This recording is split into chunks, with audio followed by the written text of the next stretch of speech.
Definitely, we see that all the time. It's what we do. It's what we try to achieve for our vendors. So yeah, it definitely does. It's about trying to reach a broader market. So there's things that you need to sort of undertake and think about when you're styling a property and preparing a property for sale. So Carly, explain the process when you get a couple or somebody who owns a house. How does that work with you? Where do you start?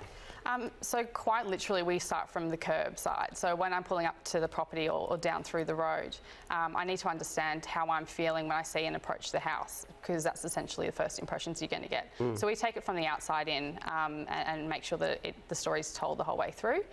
So again, you know, our consultation starts from the outside. We would look at things of, you know, do we need to house wash? Do we need to do garden maintenance, paint work, and then obviously taking it through the house again. So paint work, flooring, styling, and all the essentials that need to be done. So that's quite full on. I mean, it's not just you appearing with stunning furniture and styling and decor. You're talking, listen, we need to do something about the front fence, and that's a much more holistic approach than many other styling businesses. You're feeling your way around. Yeah. So we're trying to act as if we were a buyer walking into the property and sort of looking at the psychology behind the first impressions that they gain. So in general, how much reno do you have to do? Look, you can do very little and you can do quite a lot. We've had projects that are very small where it's a couple of repairs and then perhaps just styling. Others, you know, you do the full shebang, which is, again, house washing, garden maintenance, painting, floors, full styling, repairs, any repairs that need to be done as well. So for people watching, there's two words that are used. I mean, this is, I cross over in your world too. The difference between staging a property and styling a property, how do you define that? Look, we like to use a lot of the owner's furniture if it suits.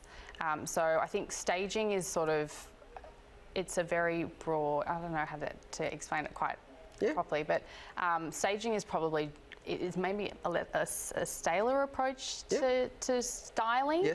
Styling, we like to sort of bring things in, bring the character in, bring a life into the home, the ambience. So we like to, you know, add in plants and candles and create a full ambience of the property. So I like that difference. So staging is more like almost a showroom, if you like, and styling is more personable. I think that you can tell the difference. I mean, I know when I go into properties, you know straight away the generic art, you can tell that it's not really somebody living there. That's right. And I think that can sometimes have a negative effect, don't you think? It can, and you do get the odd comments going, oh, I'm not sure that I want to get my house styled because it's such a stale process. And it's like, well, no, actually, we're styling your property. We're trying to make it as, you know, create an ambience and make sure that it feels like people are living there, even if it's a vacant property. It's really important to kind of give off the feeling that there are still people and lives and energy going through the property at that point. So. So what are the things that you need to avoid or you must avoid when staging a home? So we would think personalising. A lot of vendors can get a little bit stuck in personalising because it's like what they like. The main objective is to target the broader market. So we're trying to get lots of different people in there. So yes, and then too much personalisation is what we're talking about. And over to capitalising is probably, we've had a few vendors where I've had to have a really serious conversation with them and said, I know you love the property, but we've got to take you back a little bit.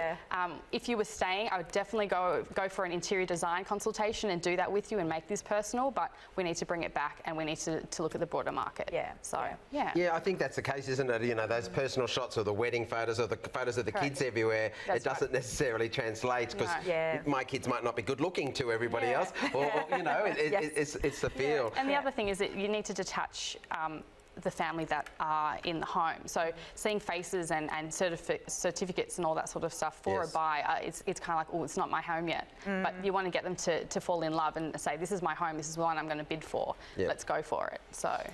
Let's actually take a look at some of the case studies, some of the projects that you're actually been working on, and we'll start with I think 244 High Street. Yes, that was a good one. So in this property, it was a deceased estate. It had a lot of love in there, but it wasn't perhaps so, you know, ready for the market basically. So it hadn't been done in a while. We had to get in there and depersonalise it. make it for the broader market, and obviously bring it up to market value. So we had vendors that spent about 50. Great transformation, Carly. That's fantastic. You've made that feel so much wider, that shot. Yeah. Just by doing a few little things. They spent about $58,000 doing it and got a return of, I think it was, they sold it for 2,558 in the end. So they made a 500 grand on top of what they were expecting. Yeah, great. Look, I mean, we see it over and over again, and you know, you're preaching to the converted here, but look at the room there. You can see, you look in the corner, you look for a crack in the corner of the room, you look for chipped paint, you look for things like this when the room's empty, but when you create a room like that, it's already got personality and style. How do you define, when you walk into a room, what do you think picks your eye? What do you look for to sort of build the room?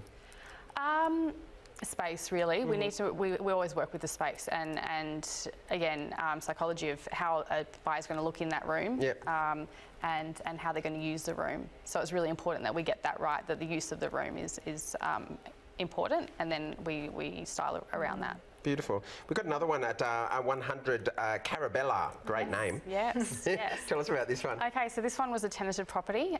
Vendors lived overseas, and basically wasn't up to market value again, so we were brought in to ask to bring it back up to market value and to achieve a really good result for them, which they did achieve. So again, we're just updating colours, schemes, and doing repairs and all that sort of stuff. Those dark timber floors are beautiful. I know. Yeah. And you did that so well with the white. It just looks so crisp against that contrast. It's got great character too, hasn't it? All that beautiful architectural detail right through. So yeah, when you're, you know, you're seeing your points now, you target that property to find out your market, because you know, an inner city pad for young couple would be a very different market, I would expect, to, you know, a family home like we've had this morning in Avalon. Yes, yeah, that's true. Yep. So the costs involved in something like that, well, we've got it up on the screen. Yes. But it really did add to the final selling price. It really added to the value of the property. Yeah, we try and spend one to make three, but at the moment it's definitely working out to be a lot more than that. Yeah. Are you noticing a big difference now as the market is cooling? Are you noticing people being more reticent to put the money up front because they're realising that there might be nudging from the other side, from the final sale price? Yeah, definitely. But like I said before, I've had serious conversations with some vendors where I've said, okay, well, we're not in the hottest market at the moment. We're not where we were a year ago.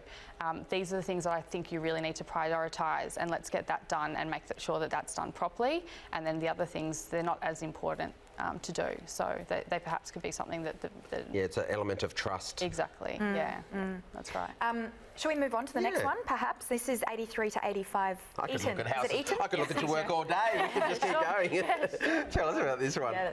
Okay, so this property had a great plan between two families. Lots of trees. Lots of trees. They were planning to develop it so that two families could live in this property. However, it didn't work out. So we then had the opportunity to come in and clean it up and make it again ready for the broader market. Yeah, look at that. Yeah, and update it. So this is quite different because there's lots of shrub around. So there's a lot of exterior work, it looks like, as well. So you're involved in that as well? Yes, yeah, we do. Landscaping? Yes, yeah. Okay. Yep. We make sure that the whole picture comes together. Yeah. Look at that fireplace. Yeah. It's just, but you know, it's almost top heavy, like one side too heavy when you've got such a strong piece of, you know, built-in architecture, if you like, that you need to balance it with good styling the rest of the room. Yes, yeah.